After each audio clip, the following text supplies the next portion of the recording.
Magandang umaga po sa inyong lahat at lalo tigit po sa ating Panginoon. So tayo po muli ay mag-aaral ng salita ng ating Diyos.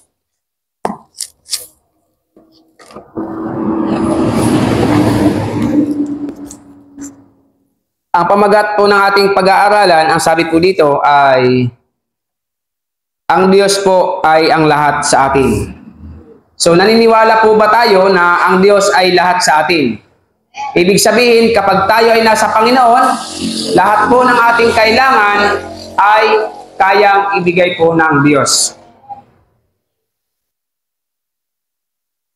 Kasi may mga bagay po na hindi kayang ibigay ng pera.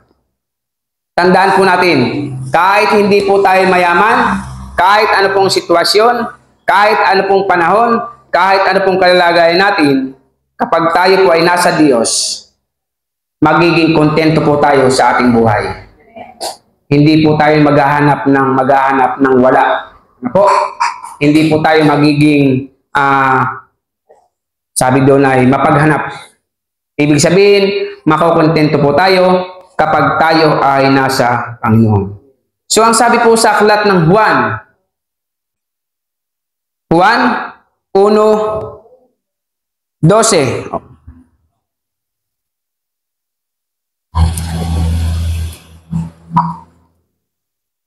Ang sabi po ay ganito. Juan 1:12. Subalit ang lahat ng tumanggap at sumampalataya sa Kanya ay binigyan niya ng karapatang maging anak ng Diyos. Unang-una, kapag tayo daw po ay nasa Panginoon, ang sabi doon ay lahat ng tumanggap. Kapag tinanggap mo daw po ang Diyos sa iyong puso, sa iyong buhay, unang-una, anak ka na ng Diyos.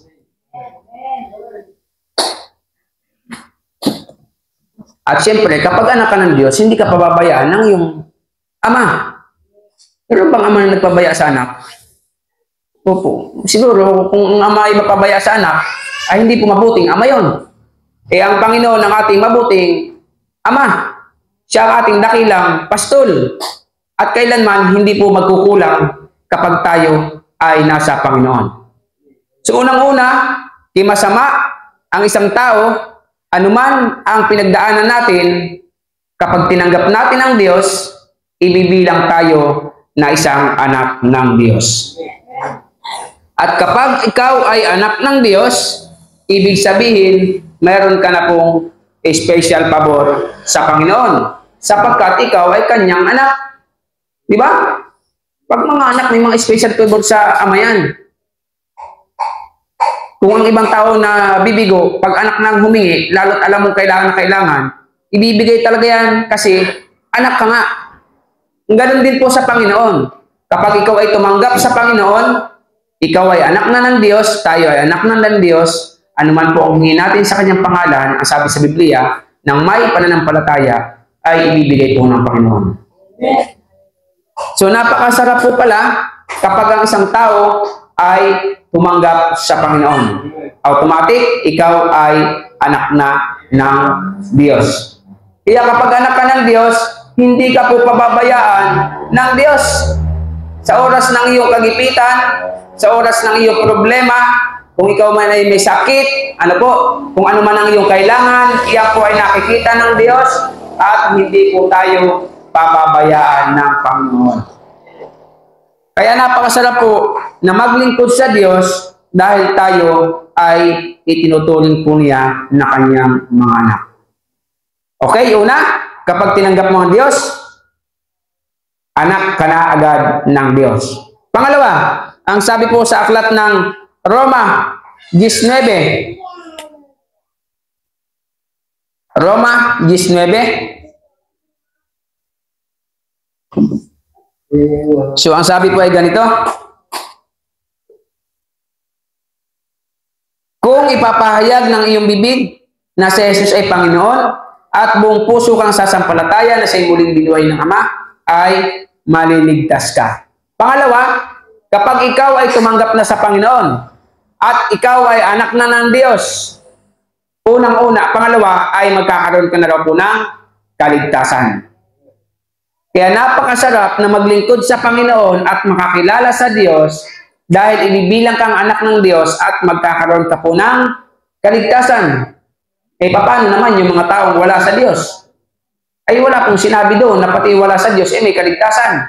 Ang sabi, lahat lamang ng tumanggap at nanalig sa Kanya ay pinagkalooban niya ng karapatang maging anak ng Diyos. At kung ikaw ay mananampalataya na sa Jesus ay binuhay ng Ama, ay maliligtas ka. So lahat po ng mga anak ng Diyos ay may kaligtasan.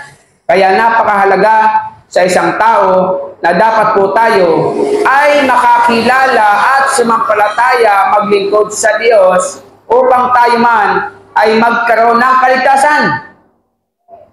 Kung hindi pala tayo nakakilala sa Panginoon, ibig sabihin noon, kung tayo ay namatay nang wala sa Diyos, mapapahamak po tayo.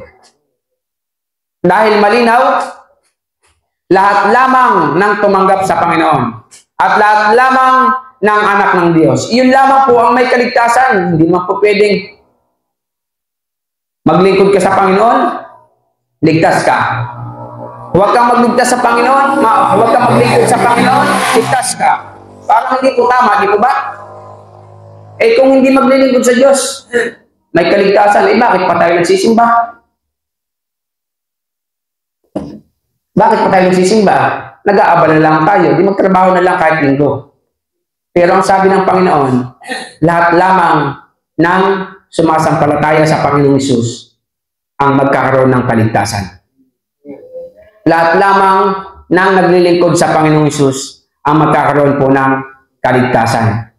Dahil kung ang lahat ay may kaligtasan, ibig sabihin, kahit yung masasamang tao ay may kaligtasan, hindi po tama. Ano po?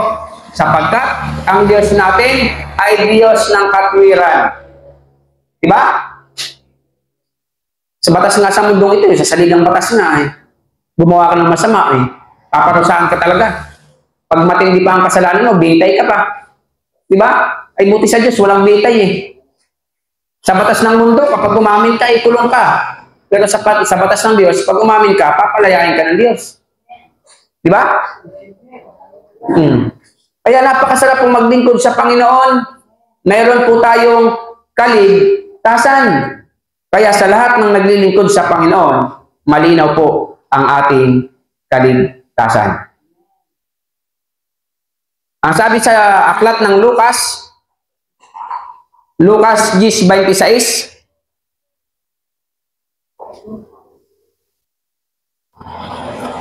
ang sabi po ay ganito, sumagot si Jesus, ano ba ang nakasulat sa kautusan? Ano ba ang nababasa mo roon? Sumagot ang lalaki, ibigin mo ang Panginoon mong Diyos ng buong puso mo, buong kaluluwa mo, buong lakas mo, at buong pag-iisip mo, at ibigin mo ang iyong kapwa gaya ng pag-ibig mo sa iyong sarili. Pag ikaw daw po ay nakakilala na sa Panginoon, naging anak ka na ng Diyos, nagkaroon ka ng kaligtasan, pangatlo, magkakaroon ka ng pag-ibig sa iyong puso. Di ba? Kaya ang mga anak ng Diyos ay marunong umibig ng kaaway. Kasi kung hindi tayo anak ng Diyos, hindi tayo marunong umibig ng kaaway, ay magkakamatayan. Di po ba? Kung tao lang, kung ugali lang natin ng ating pairalin, ano po? Hindi natin kakayanin. Pero dahil sa ang Panginoon ay nandyan, nagkakaroon po tayo ng pag-ibig sa ating sarili. Ang sabi ng Panginoon, ibigin mo ang iyong kaaway. At ibigin mo ang iyong kapwa. Ibig sabihin, kahit po ikaw ay ginagawa na ng masama ng kapwa mo, huwag mong papatulan. Ibigin mo daw ang kapwa mo, gaya ng iyong sarili. Huwag niyo po silang papatulan. Kapag nagkasagaran na pwede ka naman siguro magreklamo Ano po, huwag ka lang makikipagtagaan. Pero kung talaga namang kinakailangan, umiwas ka na lang. Sapagkat, ang sabi sa Biblia, ibigin mo ang iyong kapwa. Okay? Ibig sabihin, kapag mahal yung kapwa mo, huwag mong kukunin yung hindi naman sa'yo. Huwag mong kukunin yung kanyang hindi naman sa'yo. Diba? Opo. Dito sa atin, uso sa atin ang kaingin, uso sa atin ang taniman. Pag napadaan ka sa isang sagingan at malaki ang buwig, huwag kang makikialam. Kahit yan ay hinog-hinog na. Hindi naman sa'yo yan eh. Kung makaraan ka sa kamutihan at nakita mo bitak ng lupa, nakalabas na yung isang laman na napakalaki, huwag mong pakikialaman, hayaan mong kainin ng dagayan. Ay, hindi naman sa'yo yan eh. Kung gusto mong kumain ng kamote, magtanim ka. Kung hindi ka kaya magtanim, gusto mong kumain, bumili ka sa palengke. Ganun lang po, simple. Kung hindi ka marunong magtanim, aba, iti bumili ka. Hindi yung gusto mong kumain, hindi naman ikaw ang nagtanim. O, iyan ang sasabihin, ako ang nagtanim, iba ang kumain. Ay, pag naabutan ka ng nagtanim, baka ikaw maisahin. Di po ba? Kaya kapag anak ka ng Diyos, hindi ka dapat nakikialam sa mga bagay na hindi naman po talaga sa iyo. Sapagkat ikaw ay dapat mong ibigin ang iyong kapwa, gaya daw po ng iyong sarili. Okay? So kapag may dumalat na gugutom, bigyan ng pagkain kung nanghihingit. Sapagkat ibigin ang kapwa gaya ng ating sarili. Pang-apat, dito po tayo magtatapos. Sa aklat ng Juan 10:27.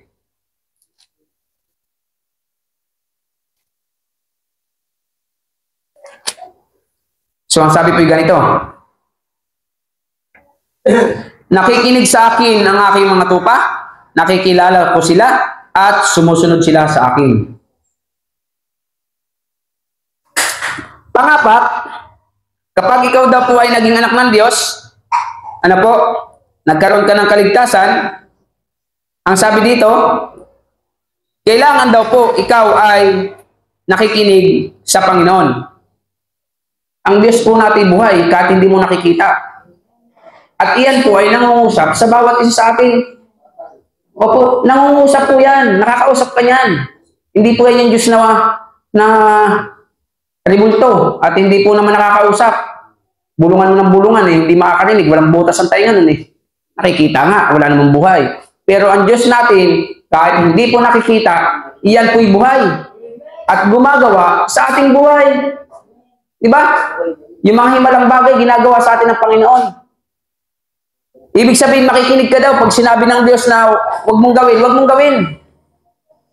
Pag sinabi ng Diyos na manalangin ka, manalangin ka. Pag sinabi ng Diyos na umiwas ka, umiwas ka. At pag sinabi naman ng Diyos na pagpapalain ka ng Diyos, pagpapalain ka talaga ng Panginoon. Ano po? So, ang sabi dito ay, kailangan daw po ay nakikinig tayo sa ating Panginoon. Sapagkat ang Diyos ang ating dakilang tupa. Nakikilala ko sila at sumusunod sila sa akin. Okay? Kapag ikaw daw po ay tumanggap sa Panginoon, naging anak ka ng Diyos, ay kilala ka pala ng Panginoon. Bigyan mo sa dami ng tao sa buong mundo. Kulang-kulang mahigit na nga po ang bilang ay. Humigit kumulang. Ang dami ng tao sa buong mundo. Alam mo kung walang tubig at walang dagat, ay puno na po baka ang kalupaan ng tao. Diba? Ganyang kadami ang tao sa buong mundo. Ngunit ang sabi ng Panginoon, kilala niya ang kanyang mga anak. Pag ikaw ay nagsalita, ay alam na Diyos kung sino yan. Parang si Ding yata yung nagsasalita, humihingi ng tulong sa akin Kahit pabulong lang ay dinig ka ng Diyos kapag ikay anak ng Diyos. Hindi ka pa nga umiimik, alam na ng Diyos eh. Sinapupunan ka pa daw ng tiyan ng iyong nanay, alam ka na ng Panginoon kung sino ka sa pagtanda mo. Alam niya ang lahat sa iyo. Lalo na kapag ikaw ay naging anak ng Diyos. Sa karamihan ng tao sa buong mundo, isang salita mo lang, isang tawag mo lang sa Panginoon, agad kang tutugunin ng ating Diyos. Bakit? Dahil nga anak ka ng Diyos. Ang Diyos ay pwede nating kausapin sa pamamagitan po ng panalangin. At kapag tumawag ka sa Panginoon sa oras ng iyong pangailangan, hindi pwedeng hindi ka po tutugunin ng ating Panginoon. At sa kaulian, kailangan kapag anak ka na ng Diyos, ay sumunod po tayo sa Panginoon. Tuwing linggo, nagsisimba. Pagising sa umaga, tanghali hapon, nagdarasal. Maging bago kumain, nananalangin. Pag may biyaya, nagpapasalamat sa Diyos. Masaklap sa ibang tao, sipag manalangin pag walang biyaya. Ay, Panginoon ng pera, ay kwarta, 10,000, 5,000, 1,000, 1,000,000. sipag manalangin. Ay nung dumating na po ang kwarta at ang pagpapalang malaki, wala na, hindi na marunong manalangin. Ano po? Kaya minsan ang ginagawa ng Diyos, inaalisan ang pagpapala. Kapag ang isang tao ay nakakalimot sa Diyos dahil sa iyong pagpapala, kapatid, tatanggalin siya ng Diyos yan. Maniwala ka po, tatanggalin sa atin ng Panginoon yan, lahat ng pagpapala mo. Pero, may pagpapala at sa wala, hindi ka nakakalimot sa Diyos. Sisiguraduhin ko naman, pagpapalain tayo ng Panginoon. Okay po? So, sa ating po pinag-aralan, kapag ikaw ay anak na ng Diyos, lahat po ng ating kailangan, ipagkakaloob sa atin ng Diyos, sapagkat si Jesus ang lahat sa atin. Tayo po tumayo, tayo manalangin. Panginoon, salamat pong muli, O Diyos, ng marami sa inyong mga biyaya at pag-iingat sa bawat isa po sa amin. Purihin po nawa, O Diyos, ang inyong dakilang pangalan. Kayo po ang mataas sa aming buhay. Patawarin niyo po kami sa aming lahat ng kasalanan. At kayo po, O Diyos, ang bahalang mag-ingat sa amin. Ingatan niyo po kami sa isang linggong aming harapin. Kung paano niyo po kami ingatan sa isang linggong nakalipas. Mas lalo tigit, O Diyos, sa isang linggong aming harapin. Pagpapalang financial, material, physical, lalo tigit, O Diyos, spiritual. Ilayin niyo po kami sa mga sakit karamdaman, kapahamakan, kamatayan, gawa ng kaaway. At sama-sama uli kami na magsisimba at magtitipon upang magpuri sa inyo sa isang linggong darating. Sa inyo po lahat ng kapurihan sa pangalan ni Jesus. Amen.